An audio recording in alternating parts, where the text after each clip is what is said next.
This is The Space Shot, episode 284 for February 22nd, 2018. Tintin, a leaning tower, GPS, and the Tethered satellite system. I'm John Molnix. Earlier this morning, SpaceX launched the POTH satellite. Apparently, I've been saying it wrong. After checking the live stream, I made sure to correct myself for today's episode.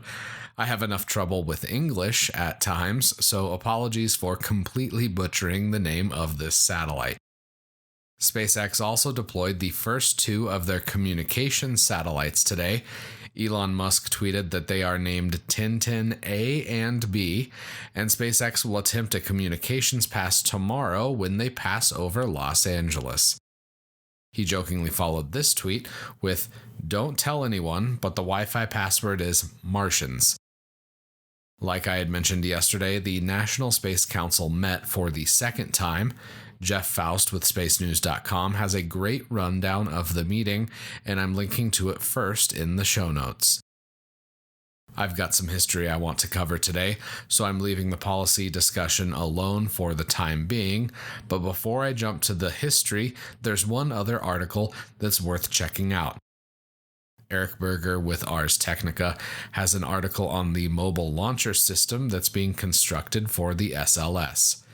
The amount of money that's being spent on this mobile launcher is staggering, and it's been under construction for nearly a decade.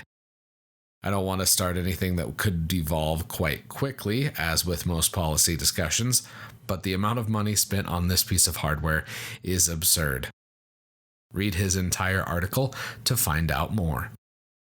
I've got two quick pieces of space history for today.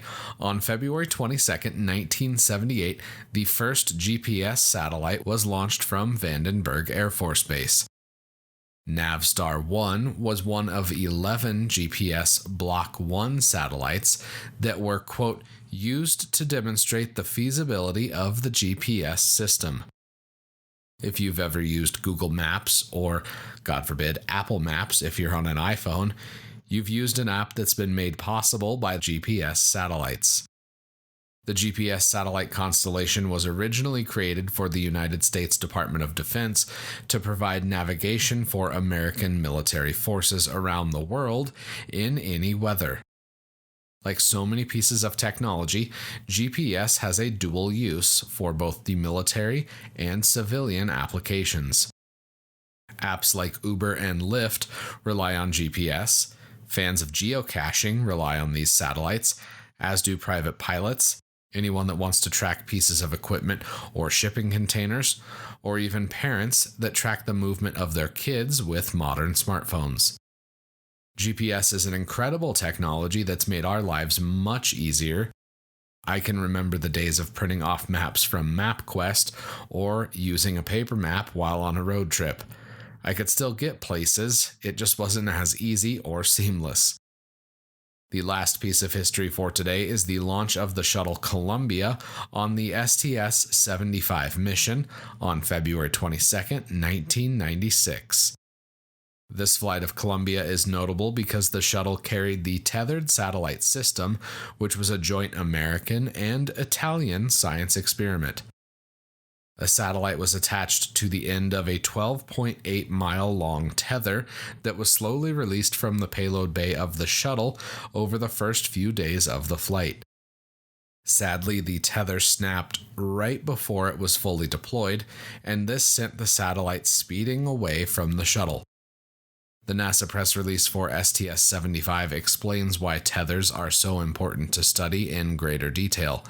Quote, "Tethered systems can be used to generate thrust to compensate for atmospheric drag on orbiting platforms such as the International Space Station. Deploying a tether towards Earth could place movable science platforms in hard-to-study atmospheric zones. Tethers could also be used as antennas to transmit extremely low-frequency signals able to penetrate land and sea water, providing for communications not possible with standard radio. Non-electrical tethers can be used to generate artificial gravity and to boost payloads to higher orbits. Even though the tethered satellite system wasn't fully deployed, there was still useful science that was brought back.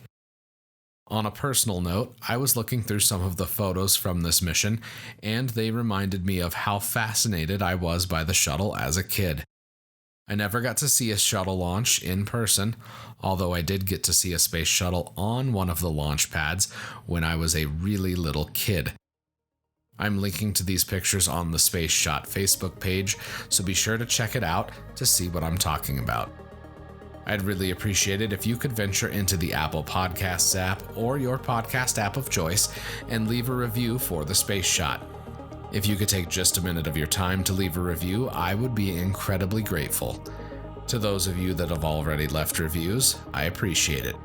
For everybody else, reviews are critical because a steady stream of them ensures that the Space Shot is more visible in the Apple Podcasts app. As always, the show notes have more information on today's episode. You can hit me up on Instagram and Twitter. Find me at John Molnix. I'm always up to chat. You can also connect with me on Facebook. Just search The Space Shot or click the link in the show notes and you'll find me. I'm John Molnix, and I'll catch you on the flip side.